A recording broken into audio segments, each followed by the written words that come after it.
हो गए इधर भी कर दीजिए।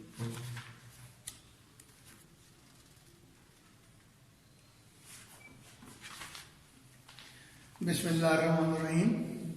आज ये न्यूमेरिकल प्रॉब्लम हम सॉल्व करेंगे। तो इसमें ये पहला प्रॉब्लम है, a tiny laser beam is directed from the earth to the moon. If the beam is to have a diameter of 2.5 metre at the moon, how the small must divergence angle be for the beam. The distance of moon from the earth is 3.8 into 10⁸ metre. कहता है कि एक laser beam है, उसको हमने जमीन से चांद की सरफेस पे भेजा, यानी कि ये ऐसा समझने कि ये जमीन की सरफेस है, ये अर्थ यहां से लेजर बीम जो है उसको डायरेक्ट की है इसके ऊपर, चांद की सरफेस के ऊपर। तो कहता है कि यहां जो चांद की सरफेस के ऊपर जो इसका डायमीटर बनता है ये है 2.5 मीटर का। जमीन से लेजर आपने चांद की सरफेस के ऊपर फेंकी है और चांद की सरफेस के ऊपर ज़ाहिर है ये एक डायमीटर यानी सर्कल बनता है। उस सर्कल का जो डायमीटर है वो 2.5 मीटर के इक्वल। अब कहते हैं कि अगर यहां से लेकर ये डिस्टेंस यानी कि जमीन से चांद का जो डिस्टेंस है वह 3.8 into 10⁸ मीटर। तो कहता है कि ये एंगल क्या होगा, ये थीटा क्या होगा। ये देखिए आपने भी वो लेजर जो है वो आजकल तो बड़ी आम है, वो जो की चेन वगैरह होती है उसमें वो बटन सा लगा होता है, वो बच्चे जो है वो शरारतें करते हैं, रेड लाइट जो है वो निकलती है, तो आपने देखा होगा वो एक्चुअली लेजर बीम होती है।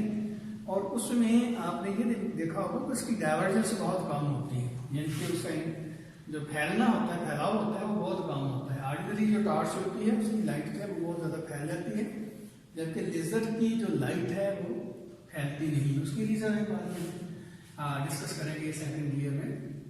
तो बात कहना ये चाहता था कि अर्थ से चांद के ऊपर जो है लेजर बीम को डायरेक्ट किया, तो इसका जो सर्कल बनता है चांद की सरफेस में वो 2.5 मीटर का है। तो ये आपने एंगल जो है थीटा मालूम करना। तो सिंपल बात क्या है, ये एस जो है वो आर और थीटा के प्रोडक्ट के बराबर है, ये एस हो जाएगा। तो थीटा किसके बराबर हो जाएगा, एस ओवर आर के। अब एस कितना है 2.5 और आर कितना है, ये 3.8 into 10⁸। इसको सॉल्व करें तो एक ऑर्डिनरी जो बुक ये बनता है 6.6 into 10⁻⁻99 रेडियन। ये चेक करके देखना है, इतना ही आता है, अगर ना आया तो मुझे बता देना। दूसरा क्वेश्चन है अ ग्रामोफोन रिकॉर्ड, ये है 5.1, ये प्रॉब्लम 5.1। अब ये problem 5.2। A gramophone record turntable accelerates from rest to an angular velocity of 45 revolutions per minute in 1.6 seconds. What is its average angular acceleration? एक ग्रामोफोन रिकॉर्ड का टर्न टेबल है। तो पहले आपको शायद पता हो कि ये जिस तरह आजकल सीडी आती हैं कंप्यूटर की, इस तरह पहले वो रिकॉर्ड होते थे यानी कि प्लास्टिक के इस तरह के। तो ग्रामोफोन का टर्न टेबल होता था, उसके ऊपर वो ये जो सीडी टाइप जो गोल डिस्क होती थी वो उसके ऊपर घूमती थी, और यहाँ जो है वो साउंड बॉक्स लगा होता है जो कि साउंड जनरेट करता था, उसको एम्पलीफाई किया जाता था। तो माना ये है टर्न टेबल, इस पर रोटेट कर रहा है। और कहता ये है कि ये जो ग्रामोफोन का टर्न टेबल था, इसकी इनिशियल वेलोसिटी जो थी एंगुलर वेलोसिटी वो 0 के बराबर थी, और 1.6 सेकंड के बाद इसकी वेलोसिटी चेक की गई एंगुलर वेलोसिटी, तो बनी 45 आरपीएम रोटेशन पर मिनट, ये रेवोल्यूशन पर मिनट। और ये टाइम जो उसको लगा है डेल्टा टी वो है 1.6 सेकेंड। आपसे पूछा गया है कि इसका एवरेज एंगुलर एक्सलेरेशन क्या होगा, अल्फा क्या होगा। तो हमने क्या पढ़ा था बोला कि एक्सलेरेशन जो होता है time rate of change of angular velocity होती है। लेकिन ये याद रखिए, यहाँ ये आपके पास जो यूनिट दिया गया है ओमेगा एफ का, ये एसआई नहीं है। तो इसको सिस्टम इंटरनेशनल में कन्वर्ट किस तरह किया जाएगा, ये है देखिए 1 RPM इसके इक्वल होता है। एक रोटेशन में कितने रेडियन होते हैं, तो ये देखिए 2 पाई रेडियन होते हैं एक रोटेशन में, 2 पाई रेडियन, और पर मिनट में 60 सेकंड हुए। यानी कि ये बेसिकली है रोटेशन पर मिनट।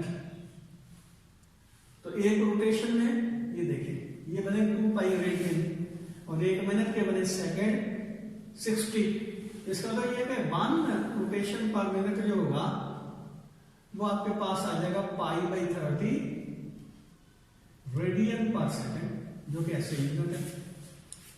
अब हमने ओमेगा एफ जो है उसको रेडियन पर सेकंड में मेजर करना है। तो 45 multiply by pi divide by 30 radian per second मान जाएंगे।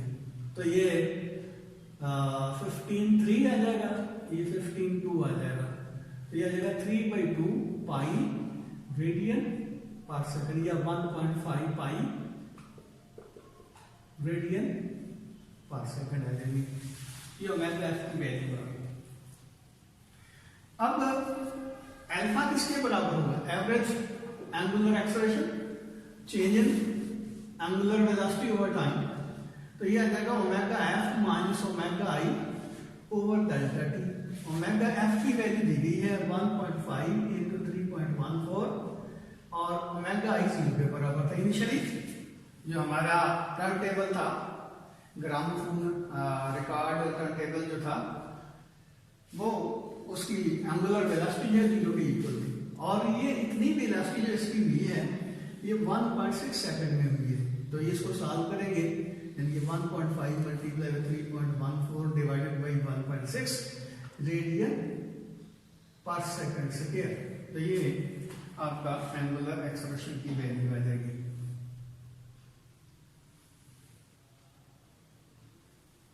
अगला क्वेश्चन है, a body of moment of inertia I is equal to 0.8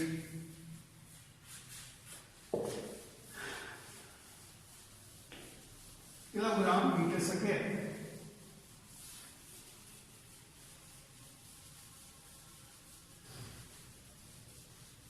About a fixed axis rotate with a constant angular velocity of 100 radian per second. Calculate the angular momentum L and the torque to sustain the motion. एक body है जिसका moment of inertia दिया गया है, I की value, ये question number है 3। Problem जो है वो 5.3 है। तो बॉडी का मोमेंट ऑफ इनर्शिया जो है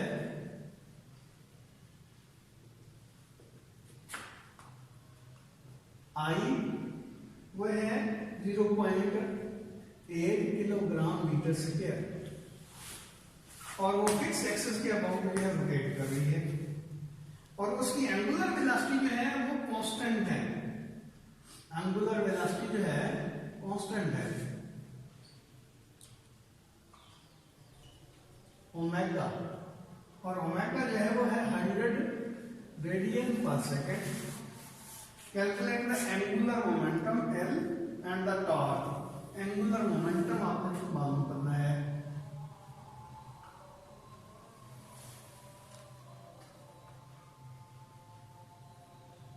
L। तो हमने क्या पढ़ा था एंगुलर मोमेंटम के लिए, एस L जो है वो आई ओमेगा के इक्वल होता है, जिसका P = mv हो गया। एंगुलर मोशन के लिए ये angular momentum = moment of inertia multiply omega. तो आई आपके पास कितना है 0.8 और ओमेगा कितना है 100, तो ये आ जाएगा 80, और इसको कह सकते हैं जूल सेकंड। ये हमने प्रूव भी किया था कि जो एंगुलर मोमेंटम जो है ये जो बनता है ना, वैसे किलोग्राम मीटर स्क्वायर पर सेकंड, बल्कि ये क्या बनेगा, आई जो होता है ना m/r स्क्वायर और omega radian per second, m kilogram metre square और रेडियन पर सेकंड, तो ये सेकंड आ जाएगा एंगुलर मोमेंटम। ये mv के बराबर होगा ना, p और rp, आई जो है वो rp, p जो है mv के इक्वल होता है, और ये r ये डिस्टेंस आ जाएगा, मास वेलोसिटी और ये डिस्टेंस l क्या है, इसकी जो बनते हैं डायमेंशन, तो ये आ जाएगा किलोग्राम मीटर पर सेकंड, और ये मीटर आ जाएगा, तो किलोग्राम मीटर स्क्वायर पर सेकंड। इस तरह भी कर सकते हैं, और जिस तरह यहाँ मैंने किया था वो भी आप इसको कर सकते हैं। बहरहाल ये देखिए L जो है आई और ओमेगा का प्रोडक्ट है, तो एंगुलर मोमेंटम जो होगा वो 80 जूल सेकंड के इक्वल होगा। अब अगली बात जो उसने पूछी है कि and the torque to sustain this motion, torque कितना रिक्वायर्ड होगा, और ये बात उसने खुद कहा है कि इसकी जो ओमेगा है उसकी वैल्यू कांस्टेंट है। तो देखिए जिस तरह हम कहते हैं ना F = ma, टॉर्क किसके बराबर होगा, I अल्फा, अल्फा की जगह क्या लिखेंगे, delta omega over delta T. अब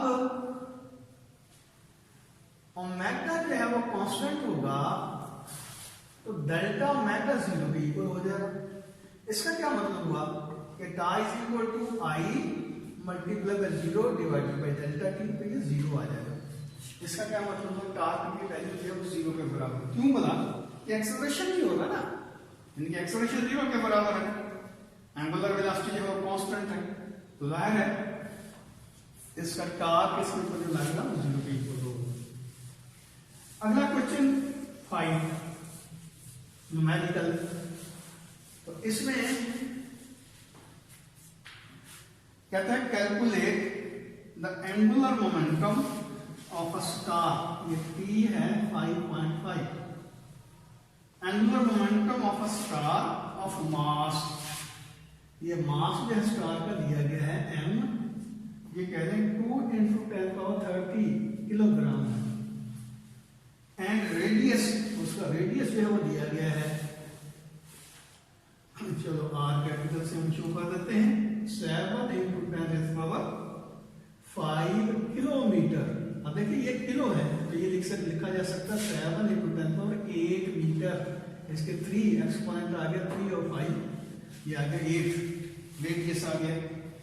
if it makes one complete rotation about its axis once in 20 days, अब देखिए कि एक रोटेशन कंप्लीट करने में जो टाइम लगता है वो 20 डेज है, और आपको पता है कि रोटेशन कंप्लीट करने के लिए जो टाइम लगता है उसको टाइम पीरियड कहते हैं। इसका मतलब टाइम पीरियड आपने दिया गया है,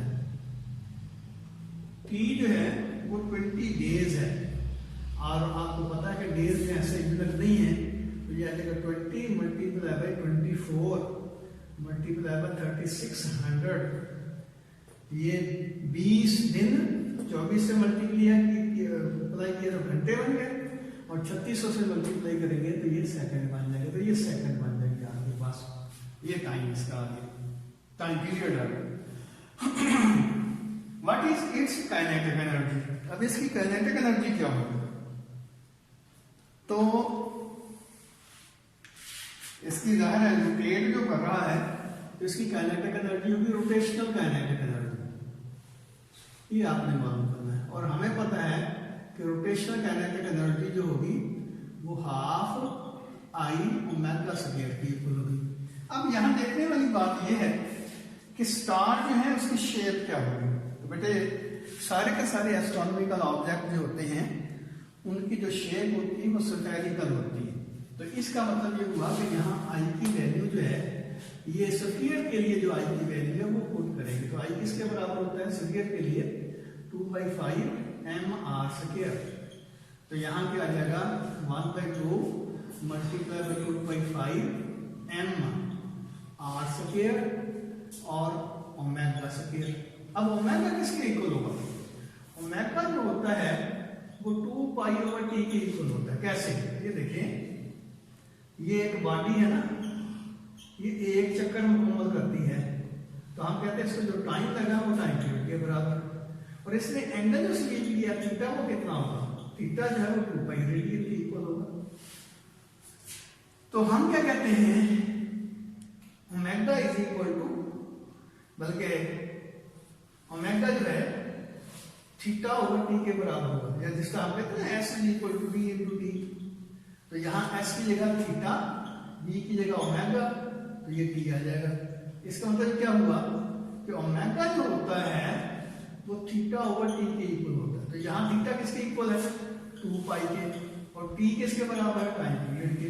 तो ये ओमेगा जो 2π ओवर टी के इक्वल आ जाएगा। तो ये 2 से 2 कैंसिल कर दें, बाकी आपके पास क्या बचेगा 1/5 m की जगह मास, ये है 2 मल्टीप्लाई बाई, बल्कि पहले इसकी वैल्यू पुट कर देते हैं ताकि आपको फार्मूले समझने में आसानी हो। ये देखें, ये आपके पास जो रिलेशन बनेगी वो कुछ यूं होगी कि 1/5 mr² और ओमेगा 2π/t इसका स्क्वायर, mr² ओमेगा², ये ओमेगा की वैल्यू।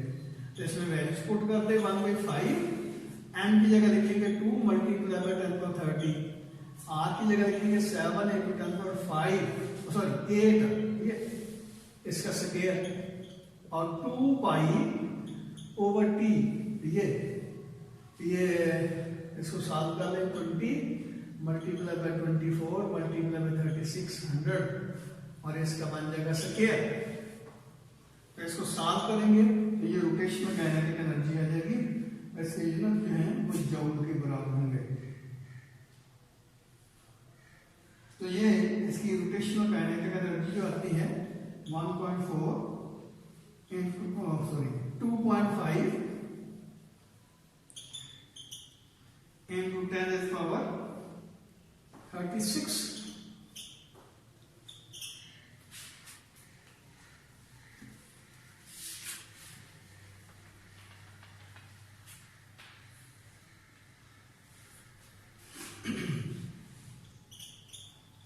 जूल।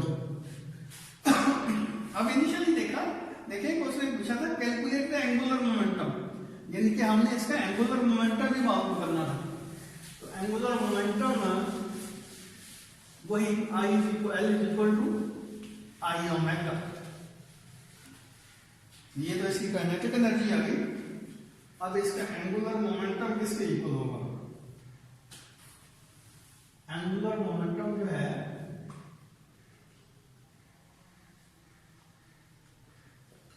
L, तो as L is equal to I omega. I इसका किसके बराबर है? वहां लिखा है हमने 2/5 mr² ओमेगा, और ओमेगा की जगह क्या लिखेंगे 2π/t। तो ये इस तरह भी किया जा सकता था, वैसे काइनेटिक एनर्जी से निकाला जा सकता है, लेकिन हमारा आप इसी तरह कर ले, सिंपल है ये। तो 2/5 बल्कि 2 to 4 आ जाएगा, ये 4/5 m की जगह क्या लिखेंगे, ये मास जो है 2 × 10⁻30 r², 7 × 10⁸, इसका square multiply by pi 3.14 divide by t, और t जो है इसका 20 मल्टीप्लाई बाई 24 मल्टीप्लाई बाई 3600। इसको सॉल्व करेंगे तो ये जूल सेकंड इसका आंसर आ जाएगा। अगला क्वेश्चन है 1000 kilogram per travelling with the speed of 144 kilometre per hour round a curve of radius 100 metre, find the necessary centripetal force. ये इंपॉर्टेंट है। कहता है कि एक कार है जिसका मास जो है वो 1000 किलोग्राम है और उसकी स्पीड दी गई है 144 किलोमीटर पर आवर। वो एक कर्व टर्न लेती है, ये राउंड है और एक मोड़ है जिसका रेडियस जो है दिया गया है। तो आपने बताना है कि उसकी कितनी सेंट्रीपिटल फोर्स चाहिए।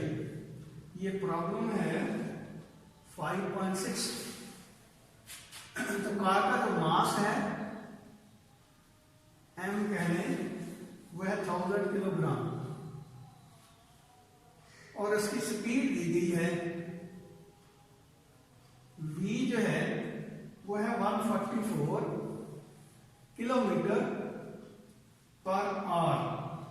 तो आपको याद होगा हमने इसकी कन्वर्जन डिस्कस की थी कि किलोमीटर पर आवर को मीटर पर सेकंड में कन्वर्ट करना है।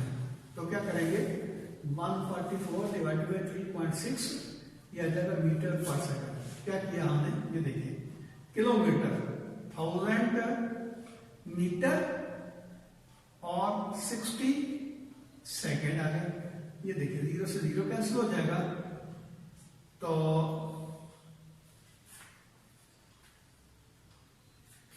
सॉरी ये है kilometre per our, kilometre per our 3600 second बने।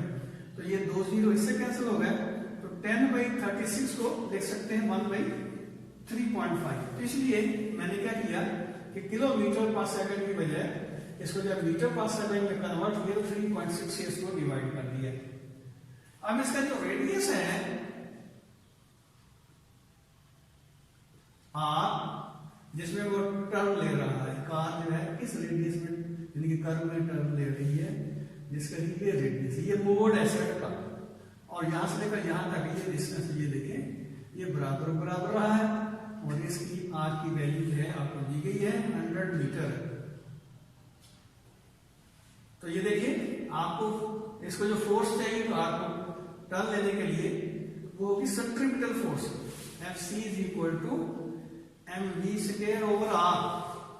अब m जो है वो 1000 है, v जो है ये लिख दें 144 डिवाइडेड बाई बल्कि 3.6 mv स्क्वायर और रेडियस कितना है 100।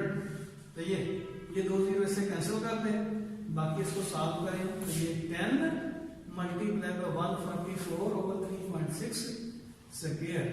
तो ये आपके पास न्यूटन इसकी वैल्यू आ जाएगी।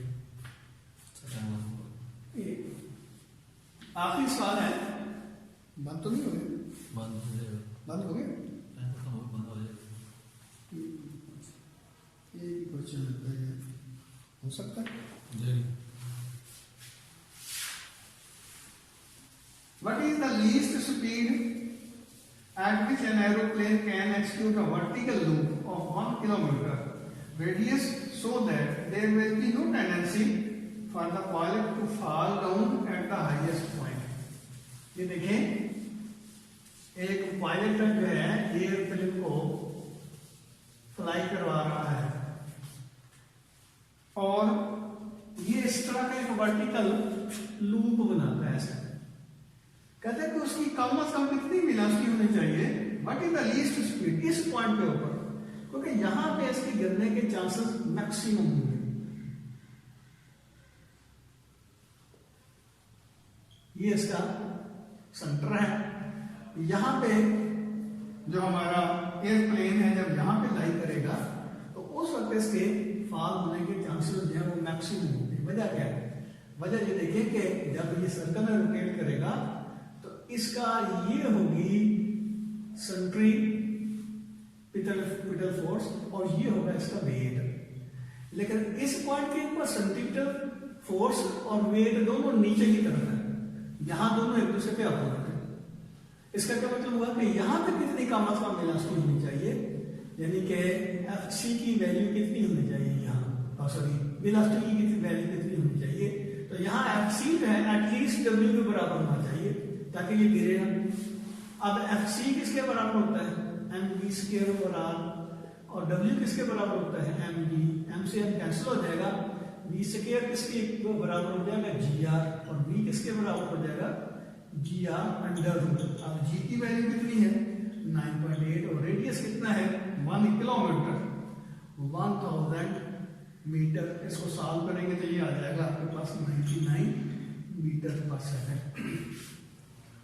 तो ये हमारे जो न्यूमेरिकल हैं ये खत्म हुए। इंशाल्लाह नेक्स्ट चैप्टर में करेंगे।